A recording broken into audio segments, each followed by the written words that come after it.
Шынайы оқиғалар желісімен. 1941 жыл. Асқар шалқасынан жатып аяқ-қолын жан-жаққа жайып жіберді. Осылай таң атқанша жата берсем ғой деп ойлады 18 жасар жігіт. Оның жанары ұсақ жұлдыздарға толған қою көк түнгі аспанға қадалған. Асқардың көзіне қайта-қайта жас тола берді. Ол мұрнын тартып қойып ауыр тыныстады. Көзінің жасын білдіртпеу үшін жиі жыпылықтатып, бұл жай ғана кірпіктің қозғалысынан, әйтпесе қыз сияқты жылап жатқан жоқпын деп өзін жұбатты. Жігіт өмірінде алғаш рет нағыз қайғымен бетпе-бет келді. Әттең өзінен үлкен ағасы Бауыржанның Әлия Шегалихинаның соңынан қалмай жүргенін білуші еді. Бірақ бұрынғы қыздар сияқты уақытша шығар деп ойлаған.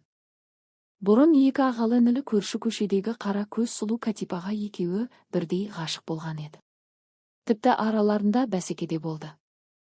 Қызға гармон тартып келетін Қайрат Ағаповты екеулеп сабапта тастаған.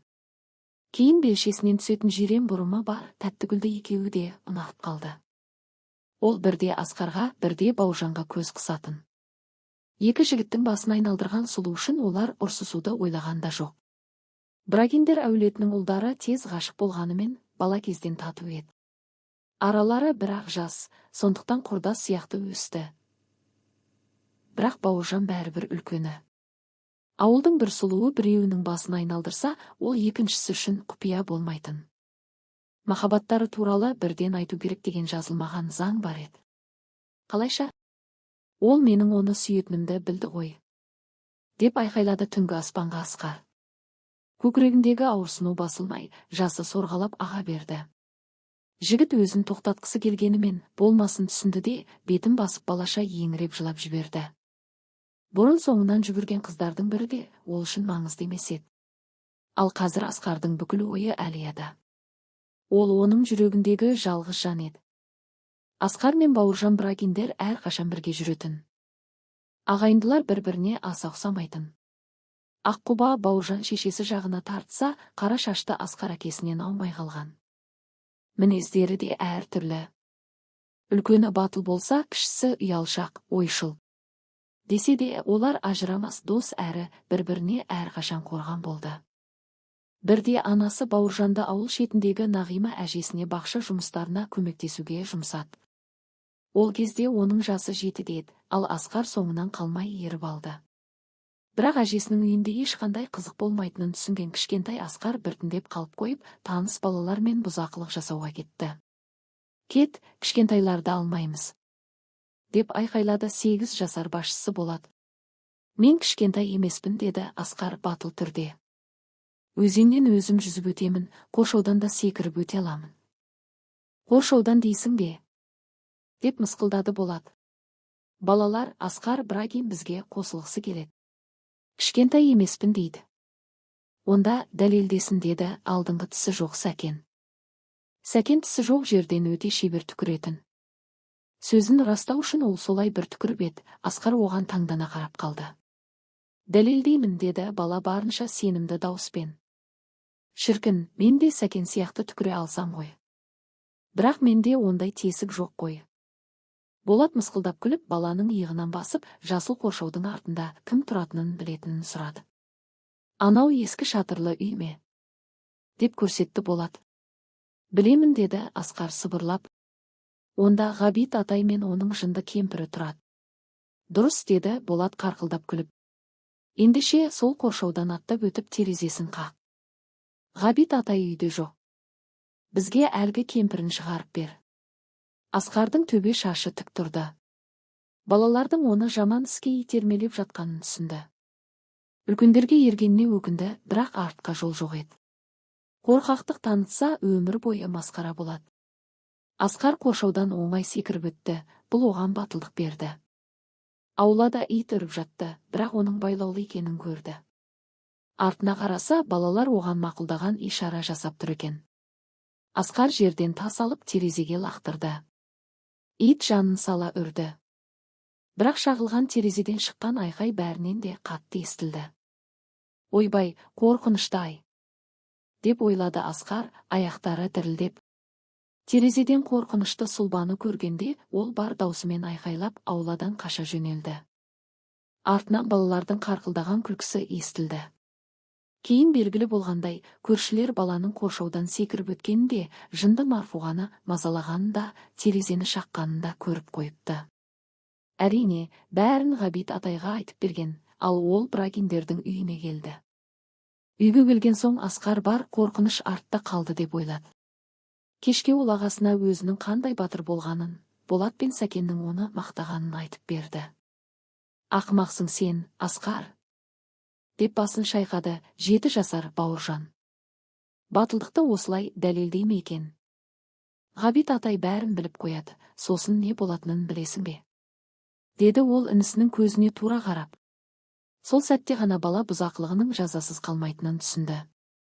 Бұл жай ғана біреудің бағынан алма ұрлау емес еді. Асқарды суық тер басып Бауыржанға қорқа қарады. Енді не істеймін? Деп сыбырлады ол. Бауыржан інісінің шашынан сипап, ештеңе уәде етпесе де, тыныш ұйықтауын айтты. Сен батырсың ғой, қорықпа. Болар іс болды. Келесі күні Ғабит атай келді. Ол Сәменге ұлдарының бірі үйіне басып кіріп, терезе шағып, әйелін қорқытқанын айтты. Сәмен Ғабит ақсақалды сыйлайтын, оның өтірік айтпайтынын білетін. Бұны қайсысы істеді? Деп қабағын түйді әкесі. Кішісі дейді көршілер. Қара шашты бала терезені шаққан екен. Қара шашты ма? Деп Сәмен басын шайқады. Демек Асқар болғаны ғой. Сол сәтте Бауыржан бұрыштан атып шығып Ғабит атайға қарады. Алдымен батыл көрінгенімен кейін басын төмен түсірді. Қара шашты емес деді ол аққұба басын сипап. Кішісі де емес. Терезені мен шақтым деп айқайлады әкесі оның құлағынан тартып. Ия, әке, мен істедім деп жыламсырады Бауыржан. Кешіріңіз, Ғабит атай, енді істемеймін. Қария аңтаң болып қалды. Ашулы еді, бірақ баланың тығылмай, өзі келіп мойындағаны оның ашуын басты. Бірдеңе деп күңкілдеп, қолын бір сілтетте үйіне кетті. Енді бұл отбасылық мәселе. Сәмен әділ адам еді, ұлын қораға алып барып қайыс белбеумен жақсылап сабады. Асқар бәрін есік сыртынан бақылап тұрды. Ағасының ауырсынуын өз тәнімен сезгендей болды. Әкесі белбеуді сермеген сайын ол жүгіріп барып араша түскісі келді. Бірақ оны қозғала алмады. Түнде Асқар жылап ағасына алғыс айтып кешірім сұрады. Бауыржан үндемеді, бірақ тынысынан оның да ұйықтамағаны білініп тұрды. Түсіндім, Бауыржан, мен мүлдем батыр емес екенмін деп өксіді інісі. Ал сен ең батырсың. Тағы бірдеңе түсіндің бе? Деді Бауыржан дауыс шығарып. Ия, сен мен үшін бәріне дайынсың. Мен де уәде беремін, әрқашан сені қорғаймын. Керек болса жанымды беремін. Естідің бе, Бауыржан? Естідім, деді ағасы кейіп. Бәрін дұрыс түсіндің. Ұйықта енді. Бауыржан қорылға басса да Асқар таң атқанша көз ілмеді. Ол үшін бұл дүниеде ағасынан қымбат ешкім жоқ еді. Асқар ағасына тірек болғысы келгенімен көбіне керісінше болатын. Өзенде Асқардың аяғы тартылып қалғанда оны құтқаруға Бауыржан секірді. Колхоздың өгізі Асқарға тап бергенде ағасы оның назарын өзіне аударды.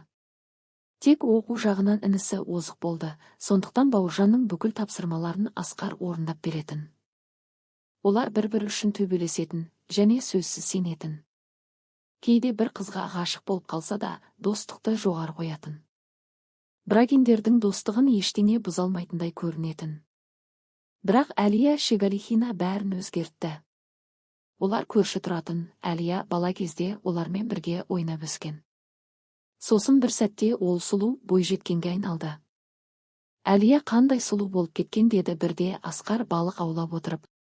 Солай ма, байқамаппын деп өтірік айтты Бауыржан. Олар бұрын ешқашан бір-бірінен ештеңе жасырмайтын. Кешке барып, сұлулығын көру керекен. Бұл сөздерден Асқардың денесі түршігіп кетті. Бұрын қыздар туралы емін еркін әзілдейтін еді. Ол маған ұнайды деді Асқар. Бауыржан қабағын түйді. Ол Әлияның сұлулығын байқамадым деп алдаған еді. Жасыл көзді қыз оның да жүрегіне от салған. Бірақ ол інісінің қияли жүзіне қарап үндемеді.